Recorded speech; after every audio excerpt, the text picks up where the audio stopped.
that was also like a big conceit of her talk show. Like she would have people on who would talk about, you know, being abused and having cancer and having all these difficult times in their life. And Tyra would always be like, you know, one time I was on a shoot in Milan and I had to wear a bald cap, which is kind of like going through chemo. And the person would just be like, no, it's not at all.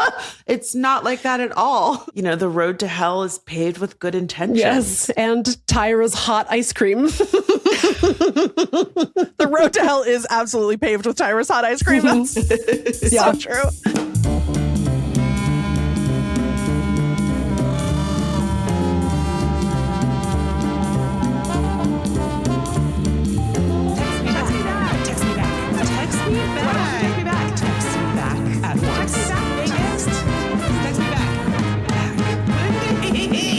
Hello, and welcome once again to Text Me Back Podcast.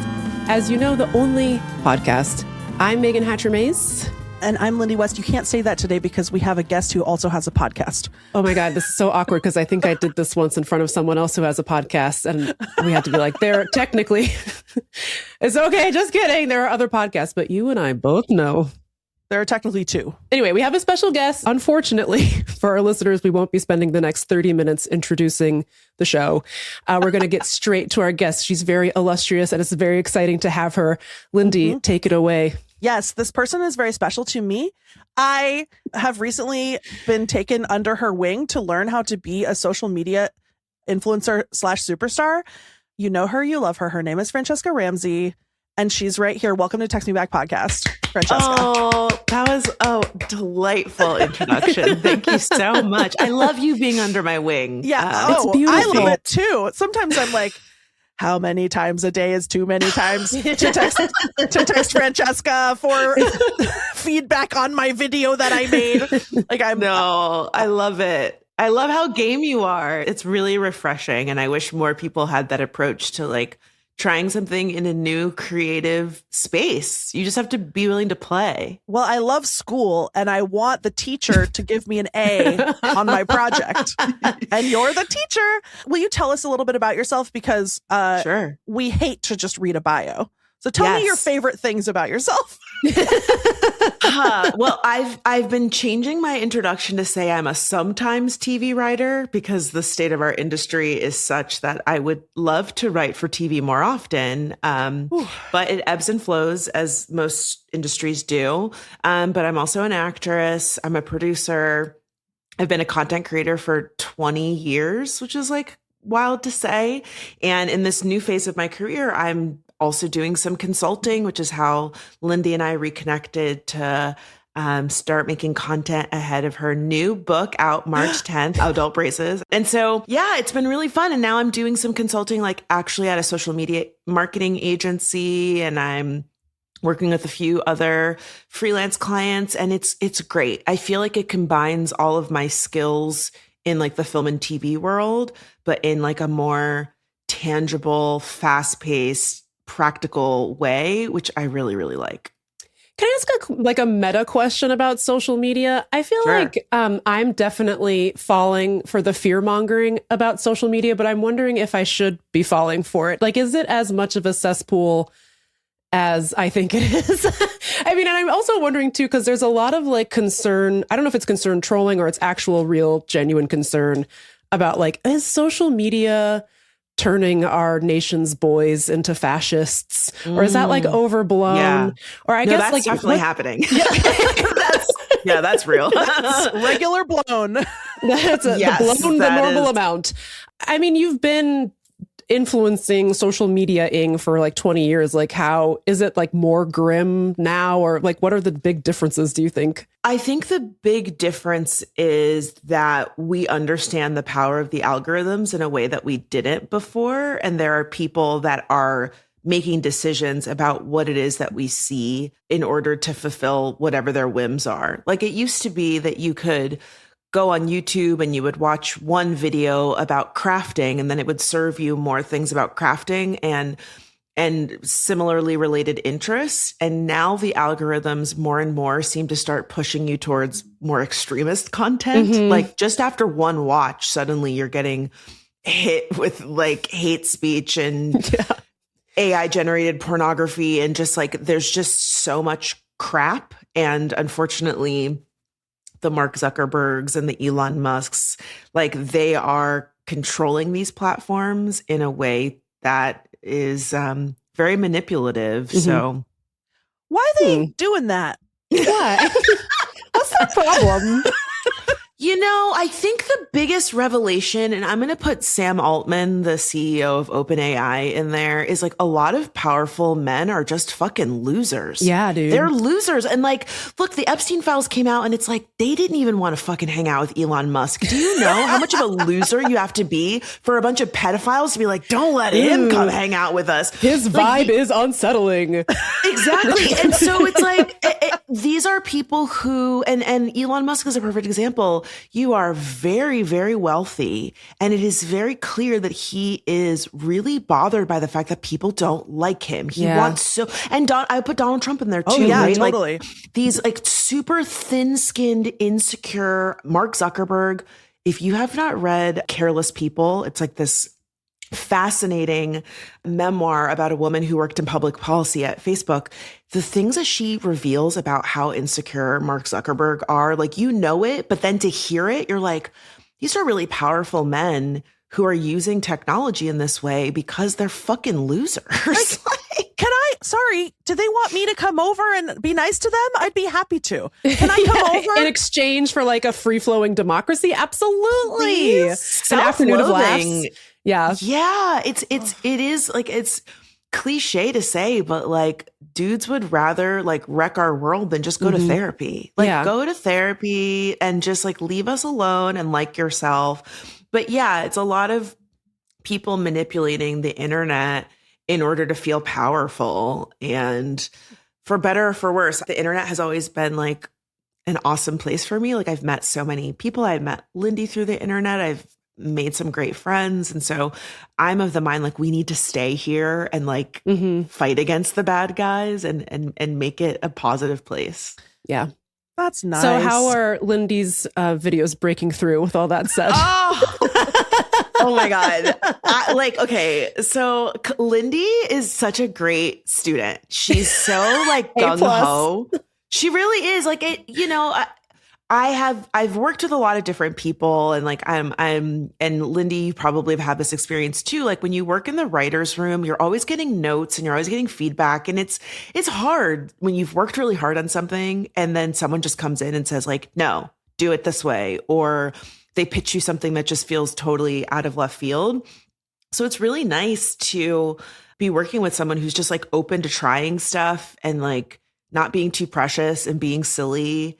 I feel like that's really important in social media. I feel like people take themselves way too seriously. From the first moment, you were like, hey, why don't you lean into the fact that you're not that good at this? I was like, yeah. I think I said it a little more tactfully. You did. You were very nice. But what I will say is I often get people reaching out to me for advice about content creation. And I always tell people like, don't do anything that doesn't feel natural to you. So people will say like, I hate being on camera. How do I get more comfortable? My thinking is then don't be on camera. You don't have to be on camera. Film your dog, do a voiceover, like do a slideshow, do whatever. So, you know, Lindy was saying to me, I don't know what I'm doing. I feel like silly. And I'm like, that is a direction. And like, and ultimately authenticity is what connects with people on social. We had an era where it was like super glammed up, high production value, like HD camera, ring light. Now it's like your phone and you're in your car and you're eating and you're doing your makeup. Like it just feels way more like a FaceTime. So lean into that. Not knowing what I'm doing, that's my brand. Franchesca taught me to make these little videos. And first of all, I'm obsessed with it. It's so fun. And then I post them and then people watch them. Did you know that, Meagan?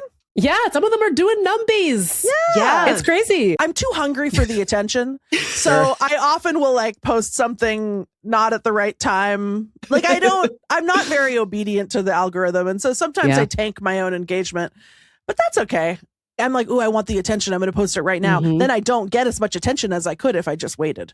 The thing that I have to remind myself and remind people that I work with or that I'm like offering advice to is like, you have to set metrics that are within your control. And if your metric of success is, I'm going to get 1 million views, I'm going to, have this many subscribers, whatever, it is very easy to burn out because you can't control those things. But if your measure of success is, I'm going to post this often in a week, I'm going to try these kinds of new things, I'm going to learn a new editing skill, whatever it may be that you can actually take ownership of, then you've been successful. And ultimately, it is a numbers game. You got to try a bunch of shit. Yeah. And then something works. Do you want to talk about pop culture? Oh, I would love nothing more. I hear that you had some beefs in your heyday. I assume on Twitter. But would you like to talk about your top celebrity beefs? Oh my God. It's so funny because I was telling Lindy about this, that my partner, this is his favorite game, is to like name a celebrity and be like, do you have beef with them? And so one that I accidentally found out that I had beef with that I was telling Lindy about was LL Cool J blocked me on Twitter because he put out a song in 2017 called Accidental Racist. Oh boy. With Brad Paisley. And I lit his ass up and I would do it again. The song was ass. The song was bad. I have not thought about that song in so long, but the lyrics you're were gonna literally think about like, it now. I know, and I'm paraphrasing, but the lyrics were literally like, it's not his fault that he did a hate crime. There's nothing wrong with being white. Or whatever. LL Cool J at one point says, if you can forgive my chains, I'll forgive you putting my ancestors in chains. No, absolutely not. Now, did that win a Grammy? I can't remember. I feel like they had to immediately like wipe they pulled it. The video came off YouTube. Yes, they said no. You cannot find the original video. And it was truly baffling because he really thought this was about to be like his moment. He went on Ellen and like talked about how important this song was. And I don't even remember what I said, but I stand by it and he blocked me for it. Whatever it was, I'm sure you were correct. Yeah. Do you think that you tagged him or do you think that he was name searching? Oh yeah, no, I was tagging him. I was definitely tagging him. I was definitely tagging him. Now, similarly though, to answer your question about name searching, I got blocked by Erykah Badu and I did not tag her. She absolutely searched her name. And the only reason I found out is because this was like during the R. Kelly trial. She posted something about like girls, this is why you shouldn't have let your daughters wear short skirts around the house or some victim blaming shit like that. And I did not tag her, but she was going on tour and I was about to buy tickets to the tour. And I tweeted, guess I won't be buying those Erykah Badu tickets. And she saw it and blocked me. Now, the only reason I found out is because I got invited to a private party that Erykah was performing at. Okay. Yes, I name drop. I was at a private party and I was like, this is so good. And I like went to tweet about it and I couldn't. And I was like, that's weird. Why can I not find Erykah Badu? Oh, she deleted her account? Did she delete her account? And I was like, so I was like, let me log into my burner. So I like went into my other account and sure enough, her thing was there. So then I did a search for my name and Erykah Badu. And that was the last time I had mentioned her. Oh my God. She absolutely blocked me over this. Okay. I'm sorry. I didn't Google this. This is just coming from the vault. Didn't Erykah Badu famously like walk naked down the street where JFK got shot? Yes, and then in Daley Plaza. And then she fell down. Don't let your daughter wear a skirt around a man. Man? Yeah. No, it makes no you sense. had your mons pubis out next to the textbook depository? She sure did. At the site of one of our nation's great tragedies? Hello? And I also just want to flag here. I did say I was not going to buy a ticket to Erykah Badu, but I did accept a free invitation and I was happy to be in the building. Yeah. When I said, Miss Badu will not get any more of my coins after that. Oh my God, that's a really good one. Like, she's still a talented musician. She just has some very hotep-y, weird, some problematic views. Mm-hmm. Lindy, I feel like you probably have some good celebrity block stories. Oh, God, I wish I had thought about this in advance. Well, you know what was my earliest celebrity beef that still haunts me to this day? I can't believe I haven't talked about this on the podcast. When I was still at The Stranger and I was a film critic, I was writing about movies.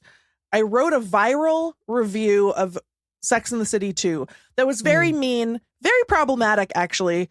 Don't go look it up, but went viral, kind of my first viral moment. And then some like famous comedians followed me on Twitter and I was like, one of them was Thomas Lennon from The State and like Reno 911, who I love. Actually, Dave Holmes, MTV VJ Dave Holmes, followed me from Sex and the City and for some reason tagged Thomas Lennon and was like, you need to follow Lindy. So he wasn't even that bought in, actually, is what happened. He was like, okay. So then some months later, the movie Bad Teacher came out starring Cameron Diaz. Yeah. And Thomas Lennon was in it. And I see where this is going. And I wrote a review of it. I didn't think it was very good, but also I was very mean at that time and I didn't like anything. And then I tweeted, bad teacher, more like bad movie. Which it was right there. Nailed it. Like, I'm deliberately being stupid, which is what I like to do. Then he replied and he said, thanks, I was in that movie. And then he blocked me. Oh, no. Now why did he write the movie? Right? I was like, come on. Yeah. Come on. What's you're your okay. investment? What's your investment in this movie? And like, no shade, but like Bad Teacher did not go on to be some like critically acclaimed blockbuster Oscar winning movie. Name one person other than me who's seen it. I can't. That's right. I can't. But I was so sad. I was like, that's a sad one. And then I think I did like send him, maybe he didn't block me. Maybe he just unfollowed me, but because I think I'd sent him a DM and I was like, I'm sorry. I kind of am not used to having any kind of a public exposure. And the idea that the people that I'm writing about might ever see it is crazy to me. And he was like, yeah, I get that, but I'm not following you as well. Fuck you as well. Yeah. Oh my God. Yeah, I still feel bad about that. Every famous person I know says that you're not supposed to read your reviews. That's just like a well-known thing. If they read them, they're not supposed to say that they've read them because it just looks silly. Like you're getting paid all of this money and you're human. You're allowed to feel your feelings, but ultimately like the audience is allowed to feel however they want. That's what the private group chat is for. I think, I think there was some big scandal on Book Talk recently where a pretty new author was like getting into it with people on Goodreads. And it's like, look, I just want to, I've never written a book, but I totally understand the draw of wanting to read things about yourself, like name searching. I totally understand the impulse. And so go ahead and do it. But you cannot get into beefs with Goodreads people. Let me be clear. If you tag me, I'm definitely showing up. Don't invite me over and then act surprised when I show up. When you ring the doorbell. But I'm not gonna. But to go looking for it, I think you're just asking to like get your feelings hurt. I think the crime that I did to Thomas Lennon was that he followed me, and so it was not it non-consensually popped up in his timeline when he thought he was safe. And then all of a sudden he's hit with Bad Teacher, more like bad movie. Now, did you recognize him in the movie? Oh, yeah. I was like a huge fan. It wouldn't have changed how I wrote the review. So I don't know really what I would have done differently, but sorry to him. I am sorry to this man. The closest I ever got to getting blocked by a celebrity, and this woman is not famous at all, and I hesitate to even draw anyone's attention to her existence. But there's this woman named Molly Hemingway. She spells it with an I-E, who works for the Federalist Society's website, thefederalist.com. And it's like technically a news website, but it's just like, it's like somehow more racist than National Review Online. Anyway, during the Kavanaugh confirmations, which is my day job. Confirming and supporting Brett Kavanaugh. Yes, I was online talking about how much I loved his whole ass. I loved his whole deal. Had no issues at all with with what he was selling. He was credibly accused of sexually assaulting someone. And a lot of right-wing guys came out of the woodwork to be like, well, actually, it's not. No, he didn't. But if he did, it's not that big of a deal. And Molly, yes, aren't we all just having a blast? And then Molly Hemingway tweeted, wow, since when did Democrats get so prudish about sex? And then I said, how come none of you guys know what sex is? And then she blocked me. And I said, wait, I thought you were being libertine about sex. Come back. Yeah. Molly. That seems prudish to block. And so I just recently, she's just been on my mind because I just recently discovered that she wrote Samuel Alito's forthcoming book, Alito, the justice who reshaped the Supreme Court. So good shout out to her. It just confirms she has bad taste. She has bad taste. She is not smart. That's right. She's bad. Didn't you get blocked by Jesse Singal for saying he was poop from a butt? Yes, so Jesse Singal. What I said was, now Lindy, get it right. So Jesse Singal. I hate to use his full name because that is definitely a guy who name searches. That's a name searcher. That's a real name searcher. He's a real Google alerts for his own name type of guy. Yeah. But Jesse, if you're listening, you rotted, rancid little bitch. He is like one of our foremost transphobes. Yeah, he's a huge transphobe. Just a really terrible guy, and he relies on like sort of pseudoscience to suggest that, to basically just say that trans people shouldn't exist. Now, that's not how he would describe it, but that's in fact what's happening. Yeah, he's careful. Obsessed. He might sue you for defamation. Allegedly, this is what he gets up to. I don't know. But he is obsessed with detransitioning and is constant. I think he's probably hanging out with J.K. Rowling, who could say for sure. Anyway, he posted something rancid on Twitter back when I was still using it. And I called him Piggy Poop Balls and posted a photo of that pig that shit on its own enormous balls that Deadspin used to post all the time. What? Francesca, I'd send it to you, but our friendship is so new. No, thank you.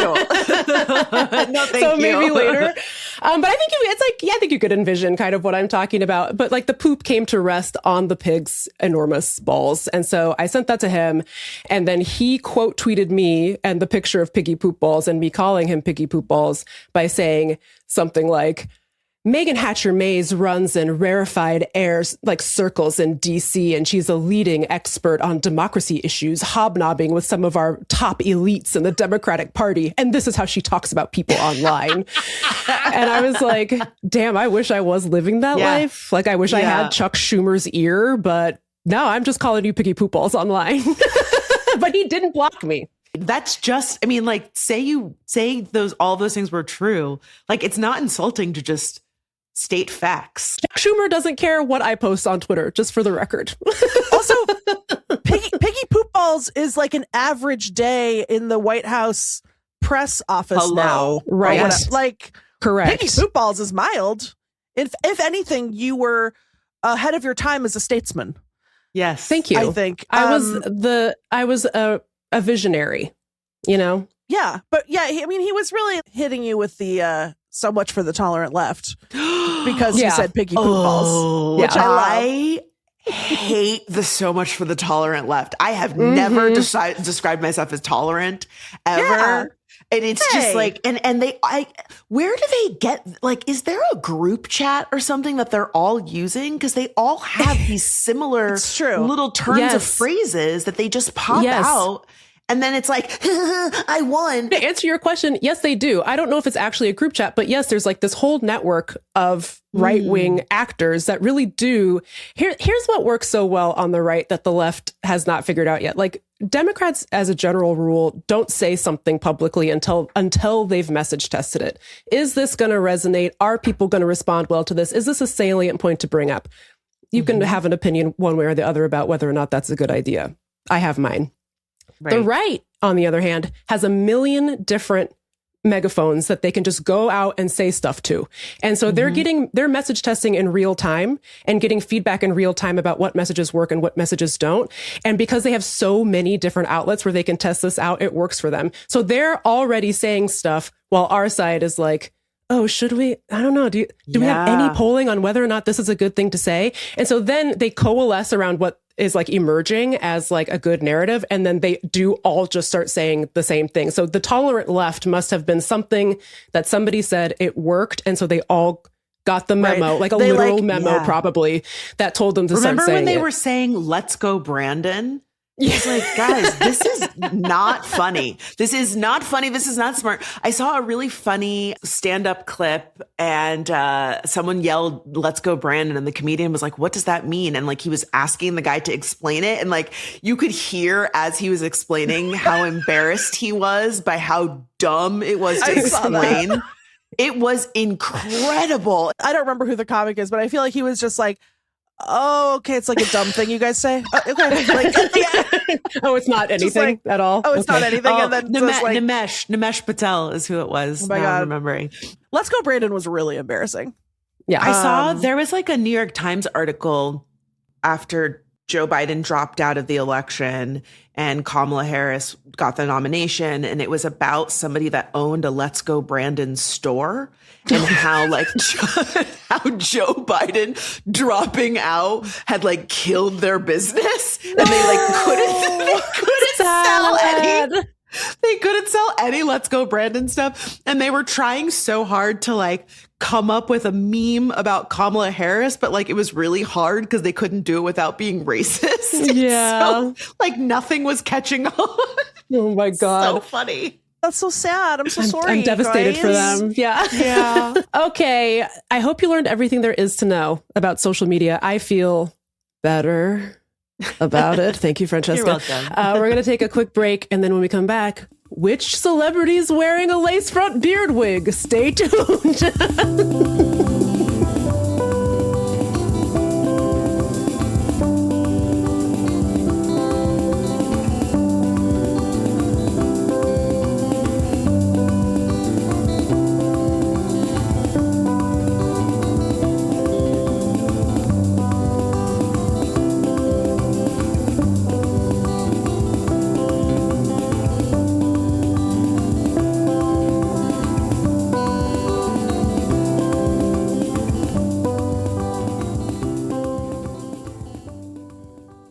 We're back, and speaking of social media, something has caught my attention. Something came across my desk, you guys, that really titillated me, okay? Because there's nothing I love more than low-stakes, stupid gossip, and this just really hit all the bullseyes for me. Mm-hmm. Okay, so everyone here knows Jake Paul. He is a moron with an idiotic brother who I guess just used to be a YouTuber and now he boxes / MMAs now. Mm-hmm. He mixed martial artists. Sidebar. Franchesca, would that be a good marketing move for me and Meagan to pivot into MMA? Oh. Thoughts? I don't know that there's a market for Lady Mama, but but you guys could be the first, which could be a cool trailblazing. We could, we could join men's MMA. We could fight the men. Yeah, we could just get the brakes beat off of us. I don't know if you want to. I don't recommend. That's like back when I was on Twitter and I was like antagonizing the male comedians. Multiple comedy boys were like, "You couldn't last 8 rounds with Joe Rogan in the octagon." No shit. That's a thing that they love to do, is just get in a boxing ring and hit each other. It's very strange. Interest. I'm good. I'm all set. But Jake Paul loves it. Yeah, Jake Paul loves it. And also just like a quick sidebar about Jake Paul. Or actually, it's not a sidebar. This is relevant. So one is he's a dumb, racist idiot who is MAGA, and he said a bunch of shitty stuff about Bad Bunny, who is my best friend. And I won't stand for that. And it's even more awkward because he said all this nasty shit about Bad Bunny in the Super Bowl, and he said all this pro-ICE stuff. This asshole and his dumb asshole brother moved to Puerto Rico to avoid paying federal taxes because the tax burden is different if you live in Puerto Rico than if you live in the mainland.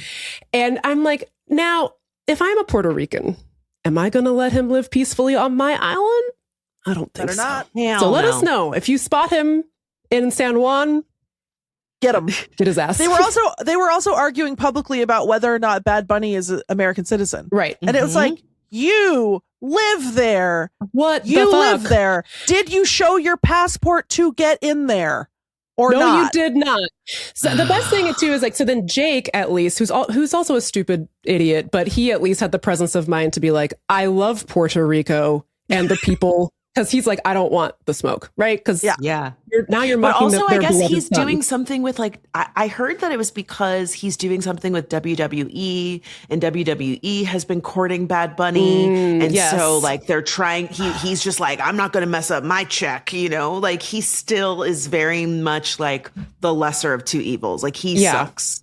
Oh yeah. Lucky for him, he loves getting beat up. So yes. So he was in a boxing match with a guy named Anthony Joshua. Anthony Joshua beat the ever-loving shit out of Jake Paul. It was beautiful. He rocked his whole ass and knocked him out. It was so bad that Jake Paul had to get surgery. And this was not that long ago. This was like at mid-December. Okay. A few months ago. Yeah. So not that long ago. Theoretically, you know, you'd still be recovering from something like this, right? Okay. So he had to get surgery on his jaw to basically reconstruct his face, which was smashed into little Lego bits by Anthony Joshua.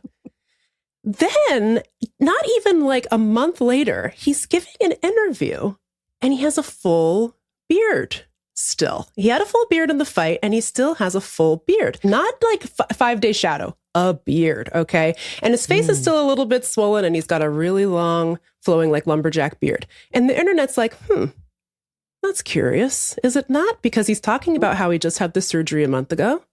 Surely the surgeon would shave the beard to get to the jaw. What sort of third-rate surgeon would leave a full beard on this man's face as he was reconstructing his jaw? You know, my dog goes to the vet to get some IV fluids. They shave his whole arm. They sure do. So everyone's like, what's going on here? Okay, like what the hell? And then this man who I trust with my life comes out of nowhere. He makes this TikTok that goes viral. Just some random guy. He's like, I have a friend who works installing wigs in Los Angeles. And here's what she sent me. Confirmation that Jake Paul is wearing a lace front beard wig. He's wearing a face smirking. Okay. To hide the fact that his shit got rocked by Anthony Joshua in December. And now everyone is losing their minds. And by the way, he's at the Olympics right now because his girlfriend, I guess, is an Olympic champion speed skater. And it's like, girl, first of all, I think you could do better. And he's walking around the Olympic Village with this lace front face smirking on, Franchesca. Like, beards to men are like the way that men are always like annoyed that women can wear makeup and like change their appearance. Like that's what a beard is for a man. Like if you have a weak jaw, you throw a beard on there and it like instantly makes you 3 or 4 points more attractive. So it's probably like the swollen jaw, but also he probably knows he looks crazy without it. Yes. Don't you think? I guess I loved it so much because one, the vanity of it made me laugh because he really likes to portray himself as some like tough guy, couldn't care less, that sort of thing. And to your point, it's very like vain, which is like a girly characteristic to, you know, care what you look like. And two, did we know that lace front beard wigs existed? Girls, your thoughts? I knew about the beard weave only because on the male and female model season of America's Next Top Model, which I think 5 people watched, they gave one of the guys a lace front beard and it looked crazy. It looked so bad. It did not look good at all. I didn't watch a lot of ANTM when it was actually on, but I had just recently watched this documentary, this deranged America's Next Top Model documentary that's on Netflix.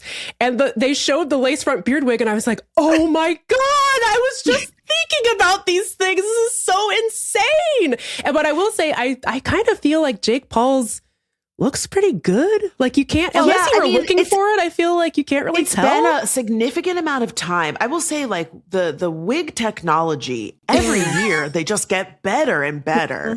I invested in a wig recently. It was $35 and it looks really good for $35. I saw it on your story. It was beautiful. $35? $35. Like, I would have said $3,500. Oh, the wigs are getting better and better and better. Like you can literally get Beyonce quality wigs for like decent prices. Wow. So I'm just assuming that when, Top Model went off the air in 2013, that must have been like 2010.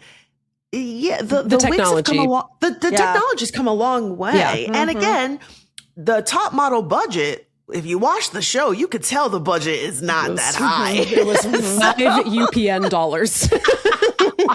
So Jake Paul is working with a very different budget than Top Model was. Yes. Like it's already such a big swing to even do a toupee for a man because people already saw you be bald. They know. It's such a masquerade that you're asking the people around you to participate in. That like yesterday I was bald, today I have hair. Yesterday I had a pulverized face that was being surgically reconstructed. Today I have a great big bushy beard. But like we know you don't have a great big bushy beard. And so I don't want to participate in this delusion, sir. Why do I have to participate in the delusion, Jake? It also is one of those things where like he's not my favorite person, but I feel like people would have been okay with him getting surgery and then being away for a while and then coming back with like a little 5 o'clock shadow. Like I don't think anyone's gonna be like, "Where's your beard?" Unsubscribing from your YouTube over this. His face probably looks really weird under that lace front, and he doesn't want people to see it, which is fair. But then, like, I would just say, stay home. Nobody is begging for Jake Paul to be anywhere. I went to Puerto Rico a few years ago. Do you know that you can just take a boat in Puerto Rico? You can take a boat out to a beautiful sandbar in the middle of the ocean, like a white sand island where you're the only person there and you can swim in the aquamarine waves. Can you imagine you live in Puerto Rico and you're rich and then you're like, yeah, I could go swimming. Instead, I'm going to get a lace front beard wig and go on TV. I mean, this is all related. These are very insecure. These are very insecure men. I mean, listen, there's nothing about this man that exudes confidence. Like he is always running his mouth on Twitter about shit that is way out of his depth. I mean, even the whole boxing thing, it's just this performative, like, I'm a man, I'm strong, I could do it, look at me. It's just like this, it's this huge overcompensating performance. It's also sad because it's like, I'm self-aware that the best way I can make money is people want to pay to watch me get beat up. Yeah. I'm so loathed that people want to watch me get pulverized. Yeah. I will also say that those brothers are very scammy. Yes, people are wanting to watch him get beat up, but they have some back dealings with like all these gambling sites and stuff. Yes, right. So they're like they're double dipping. Like he's getting paid for the fight, and then is making money off of pushing these sports betting things. That's right. I don't feel bad for them. I'm glad they're insecure, and I'm glad they're getting beat up. Okay, I have a question. So, Franchesca, did you watch the ANTM doc? Yeah, let's get back to that real quick. Yes. Devoured.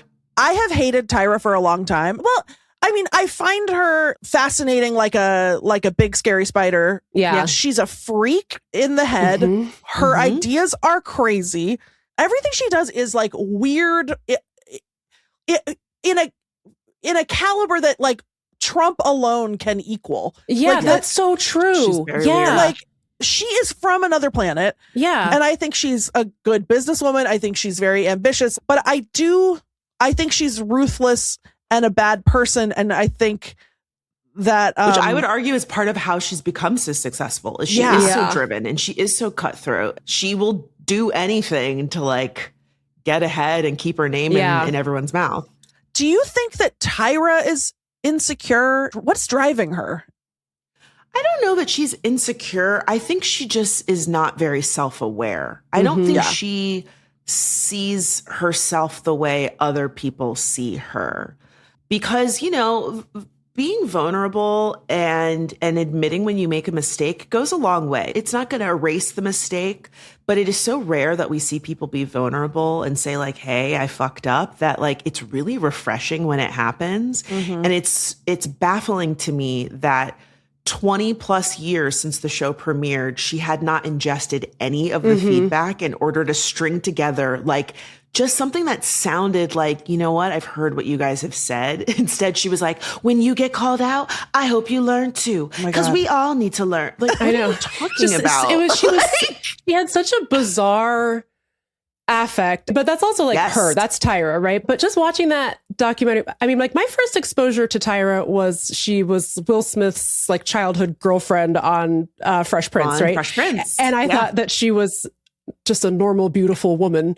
And it turns out she's actually out of her fucking mind. There's a lot of it that I think you can put down to, look, that's just what life was like in the early 2000s. It was rancid. All media was this deranged, and people got kind of hyper-focused on Top Model because it was available to stream during COVID.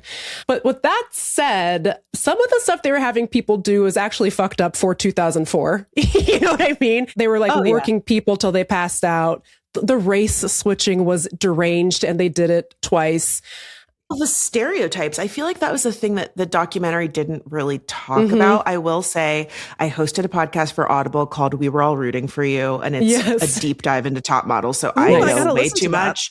Yeah. It's really great. But like one of the things that we did that I wish that this had kind of delved into is like, even when you say like, we want to have diverse representation and that's why this is so important. Like, yes, you did have a lot of people from different racial backgrounds, but then the show always put them into these like very specific categories. Like there was this woman, Fatima, who had female genital mutilation, and they made that her whole storyline. Like every single challenge, they would bring it up. And it's like, she's more than that. Or there was Anshul, who is Indian, and she was born in the United States. She's never lived in India. And they would always be like, in your culture, it's like this, right? And she's like, I'm from South Florida. Like, you know, they did the same thing to Black girls. There was Yaya, and she talked about being Afro-Latina, and they really hammered home, like, you need to stop with this strong Black woman thing all of the time, and really pigeonholing them in this way.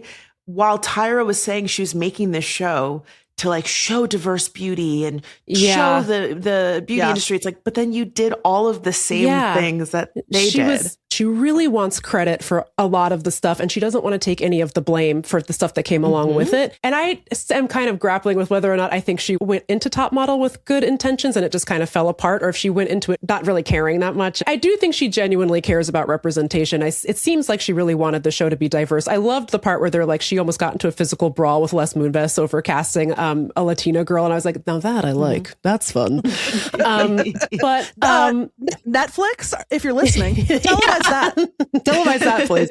But there's this whole part where she's like, you know, they ask her about the woman who she was effectively sexually assaulted in Milan, but they were like, oh, she cheated on her boyfriend. That was the storyline. And Tyra was basically like, well, look, I'm not in production. I'm not the head of story. That's Ken Mock. I don't know. And so she like defers a lot of the blame to other people who are involved in the show. But earlier in the episode, she was like, I spent hours in the editing bay learning how to edit. I was editing everything. And what you don't realize is that we cut a lot of stuff out. So it's like, so you did see it and you did cut stuff out of it to make it seem less bad.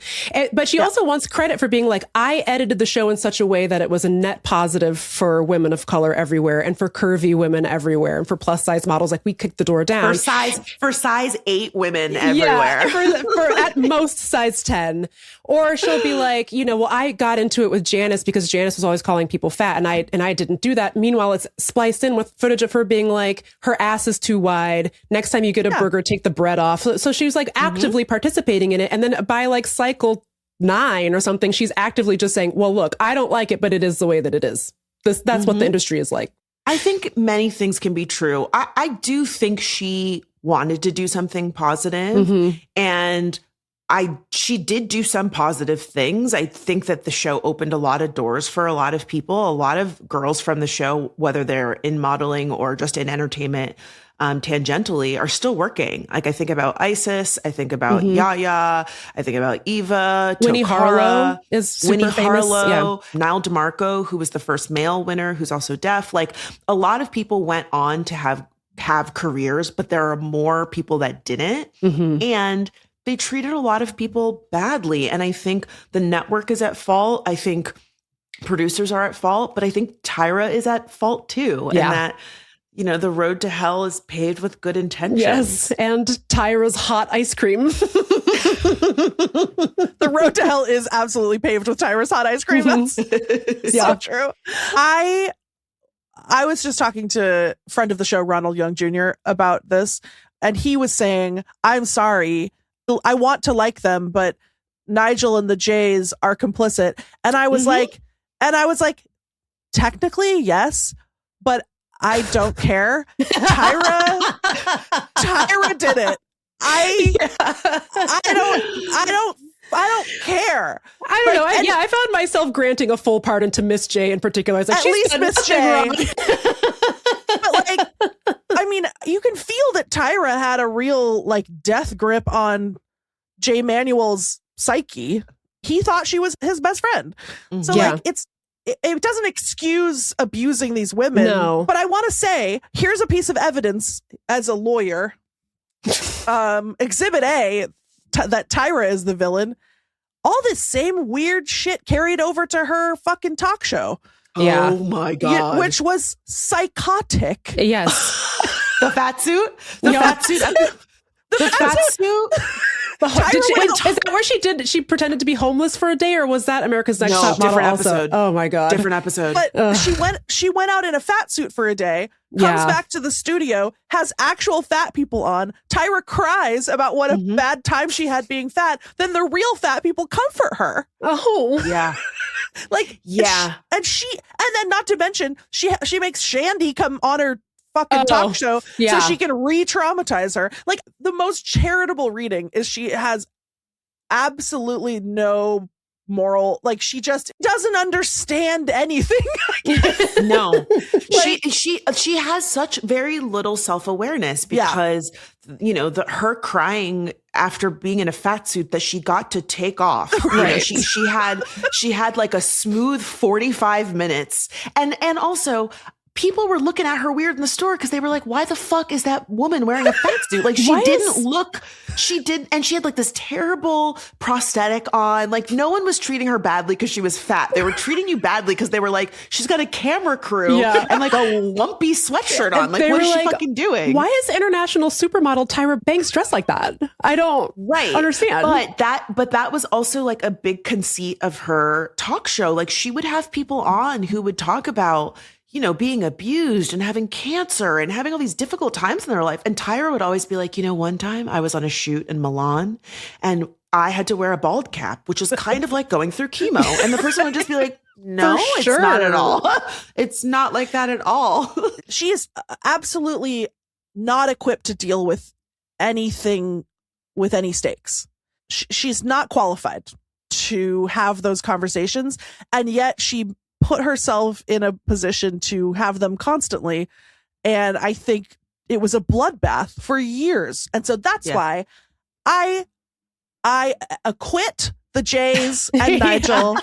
I will say, I mean, this is maybe, you know, cold comfort, but over and over, you see the producers giving Tyra the opportunity to genuinely and thoroughly apologize, and she never takes it.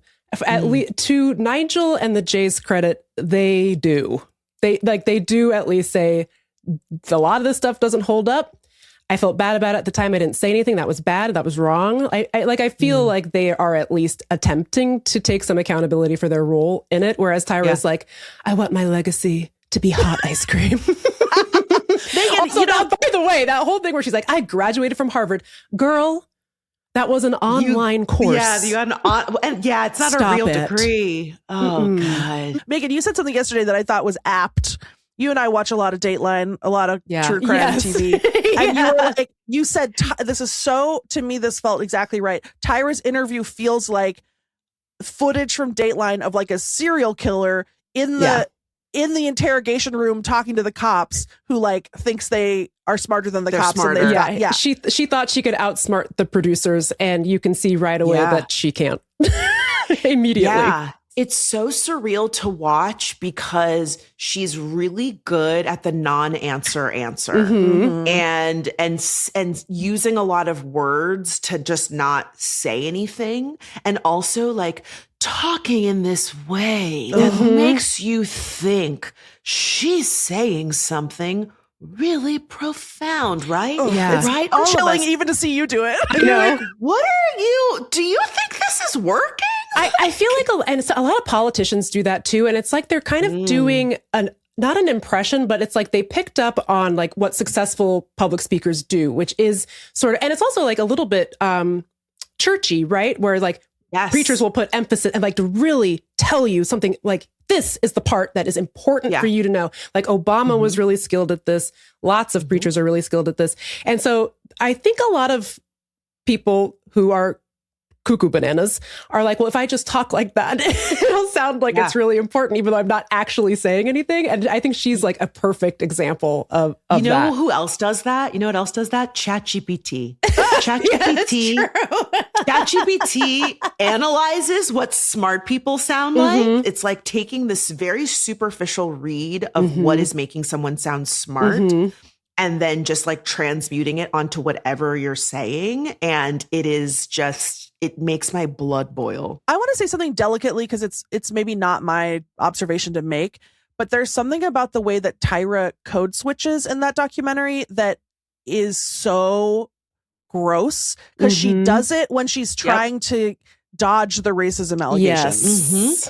Thank you for saying that, because I noticed it too. And for me, it really exemplified that the producers were not, that they didn't have some diverse producers or that they hadn't really thought about how to ask these questions because, you know, when the Tiffany conversation came up, she was all about how she just wanted to, you know, she was expressing the frustrations that Black women go through. And it's like, but then like you always, she was smiling and laughing, and you then said, you're ungrateful. You literally took a Black woman and you made this example of her.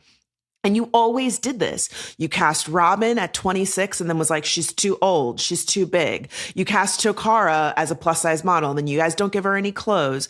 You let the white girl fix her teeth because she feels insecure about them. But then you tell the Black girl she has to fix her teeth that she likes in order to be successful. Like, she was always harder on the Black contestants.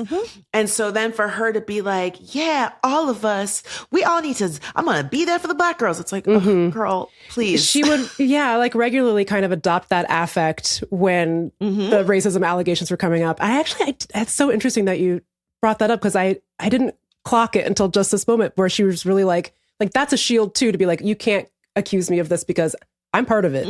That's why I'm adopting the AAV accent just for this, just for this part, you know? To your point about how like the producers maybe weren't quite ready for that, I think a lot of white people walk around with this superficial belief that it couldn't possibly be racism if it involves two Black people. And that's not right. So I think maybe the producers were just like, well, I guess she makes a good point. Next question. I don't know. Yeah. And I think that that's partly why, you know, when I got to interview a number of models from the show, and I talked to one girl, Brittany, who was in the challenge where they did the race swapping challenge. Right. And she herself said, like, she did feel uncomfortable, but because Tyra was the host of the show, she felt like, well, who am I to tell her that this is inappropriate? She thinks it's okay. So I just need to go along with it because I don't feel like I can be an authority on this subject or in this space. Tyra's the one creating permission for this. And because she's a woman of color, it must be fine. And around that challenge too, like when they talk about it in the documentary, it's like Tyra wants to position herself as this sort of forward-thinking, visionary genius who understands the industry better than anyone. But then, like, when they talk about that, she's like, well, you know, I was just like in my bubble and I didn't even understand that this would be offensive to anyone. And it's like, okay, so do you do you live in the world or do you not? Like, Right. are you an international model who's always in Milan, who's like worldly and brilliant, or are you a little mouse who lives in a cardboard box? She kind of wants it both ways. She wants to be perceived as this visionary who is ahead of her time, but also, hey, don't get mad at me because this show is just a product of its time. There's nothing I could have possibly done. This is just what it was like in 2004. However, all the stuff that was good about it was my idea and I'm a genius. I feel like too many people, not just Tyra, have a real allergy to admitting when they get something wrong. And I think it's easier for people to just double down because they think saying that they were wrong is a form of weakness. And I've really always been of mind that it's a real show of strength to just say, I can't go back and change it, but like I made a mistake. And if I could do it differently, I would do it differently. And I think because she didn't do that, but then also that she hinted at there possibly being another season of Top Model, it just says to me like this was all just a vanity project. You have no interest in taking accountability. Yeah. You are hoping to get hate watches for the next season. Yeah. And people will absolutely hate watch. They absolutely will. If it ends up anywhere. I just want to say one more thing, which is that the documentary should have been 12 episodes. Yes. Like thank you. So much that they didn't get into. Meagan and I had this complaint in an episode a long time ago that Netflix keeps making these like hour-long documentaries about these pop culture moments that deserve a deep dive. And I'm sick of it. And I don't know if they blew their whole budget on flying to Australia to talk to Tyra in the back room of her hot ice cream parlor. Don't know why. Why was this 3 episodes? I was annoyed. Also, more analysis. Why is there one journalist explaining this? Where's Franchesca? Huge missed opportunity. I mean, look, I'm biased because we did a whole podcast about this, but like my producer and I were texting and it just felt like they had listened to our podcast and like ripped some things from it, which, whatever. Probably.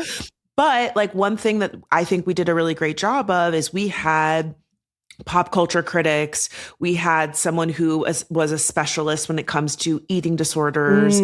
We had a trans non-binary intimacy coordinator who talked about some of the incidents that happened on set. They weren't there specifically, but they were able to talk about it from like a trans and non-binary perspective and also just being very sex positive and talking about consent. We had Jen Posner, who is a TV culture critic who talks about representation. Like we went to professionals in their field, but then we also talked to like directors from Top Model. We talked to casting people from Top Model. We talked to all sorts of people, who just auditioned and never made it onto the show. Like, and so we had a really a wide range of perspectives. And I really wish they had done that. Like the journalist they included was great, but I feel like they could have had more. Yeah. The show was a juggernaut that ruined a lot of people's lives. And it deserves a 12-episode deep dive. HBO, if you're listening. Yeah, get Francesca's available. Hulu has a series that's coming out that is doing a bunch of different reality shows, and Top Model is one of them. Nice. And there's some speculation that was part of why they were rushing to get this out. And that's why it does not, and it feels very rushed versus the Hulu series. I think it's produced with E. They go into a few different reality, like they talk about the Swan, for example, which like that was a crazy show. What a situation. Crazy show. So I will be seated for that one as well. And it does have more former contestants that did not show up in the Netflix doc. So I'm curious if they just did not feel comfortable with the Netflix production and they opted for Hulu instead. Speaking of being seated, in conclusion, I'd like to say that one time I was seated next to Danny on a plane. Oh, I can't believe Danny wasn't more famous. She's potentially the most beautiful woman I've ever seen. She's like her face is incredible. My God. What an angel. She's so stunning. So stunning. Oh my God. Franchesca, please come back soon. And I'd love to chop it up with you about the Swan. I have not thought about that show in like 20 years. What? Chop it up, pun intended. We're going to do some face maxing next time you come on. And then we're going to do some lace front beards to cover up the scars. We're going to maybe become Egyptian. Think about what they've gone through. Think of everything they've been through. No, we're not doing that. That's offensive. But thank you so much for coming on. Please, if you want to take a few moments and tell us all of the places our listeners can find you, and especially that your podcast about America's Next Top Model, I think will be of interest. It's on Audible. It's called We Were All Rooting for You, Webby nominated series that I hosted and exec produced. I also have a podcast that's exclusively on YouTube called Let Me Fix It, youtube.com/@fixitpod. My best friend and I review the headlines of the week and we pitch how we would fix them. And then you can find me across social media as Cheska Lee, CHESCALEIGH.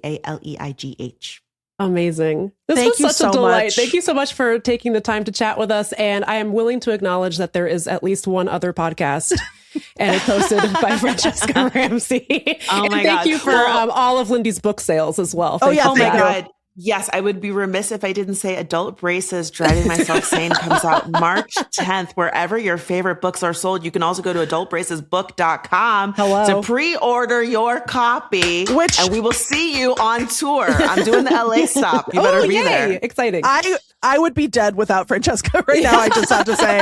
Franchesca, she texts me on like day one. She's like, by the way, I bought adultbracesbook.com and I redirected it to your book page. I was like, huh? What? Send me an invoice? I can't even tell you the extent to which Franchesca is keeping me alive. So thank you. Bless you. Francesca. I love you. Oh my God. This was really wonderful. Thank you guys for having me. Okay, we're going to take a break. Francesca's gone. And I feel a little bit sad about that. That was really fun. I do too. I know. I love her. I love talking to people like that who really scratch the itch in your brain about pop culture. I love people who like approach it with sort of a scientific / yes, I was going to say like an academic almost anthropological brain. You know, they can speak with authority about like what this means. It's so exciting to me. Giving like a sociology class, like it was so great. I just love that. So we're gonna take a break, and when we come back, we're gonna end the program. That's right.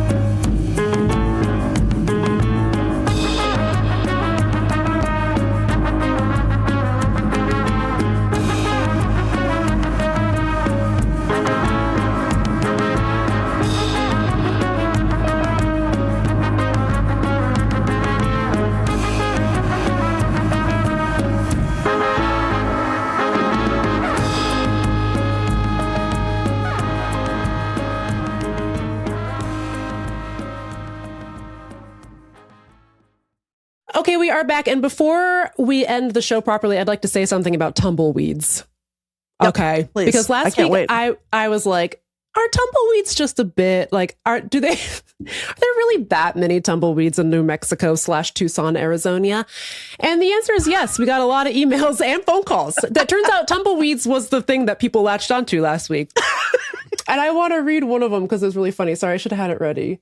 Don't apologize to me. I started, so it should be easy to find. Oh, here it is. Okay, great.